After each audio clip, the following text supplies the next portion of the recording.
Le Parti démocratique vert contre un troisième mandat du président Paul Kagame. Le parti d'opposition a présenté ce mercredi un recours contre un projet de modification de la loi 101 qui limite à 2 le nombre de mandats présidentiels.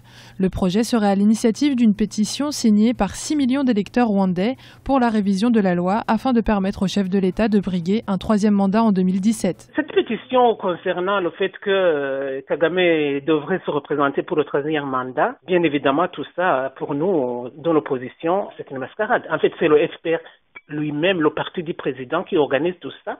C'est le FPR qui demande à ses branches dans les différentes parties du pays, bon, vous dites aux représentants de ces populations locaux, vous faites signer les gens et puis comme ça, l'opinion nationale verra que, en fait, c'est M. Kagame qui est capable de diriger. Ce n'est pas la population qui s'exprime, c'est M. Kagame et son FPR qui s'expriment en utilisant ces personnes d'une façon sournoise.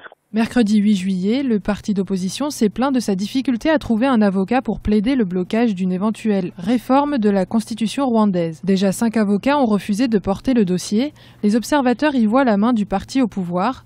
De son côté, le président du Rwanda s'oppose, lui aussi, à un éventuel troisième mandat, mais se dit prêt à se laisser convaincre. Cette pétition par le Parti vert pour s'opposer au troisième mandat, je félicite beaucoup ce parti. Il a fait preuve de beaucoup de courage parce que ce n'est pas évident dans un pays où l'opposition est muselée, mais tout de même, ce serait une occasion pour nous autres de l'opposition qui sont à l'extérieur de faire comprendre aux pays qui soutiennent le Rwanda, aux pays de la région, que M. Kagame, le troisième mandat qu'il veut concourir, maintenant, il est contesté et c'est passé par un jugement. Mais, tel que je le connais, je suis pessimiste. Le parti d'opposition s'est déjà prononcé pour une réduction du mandat présidentiel à un quinquennat, en lieu et place d'un septennat actuel.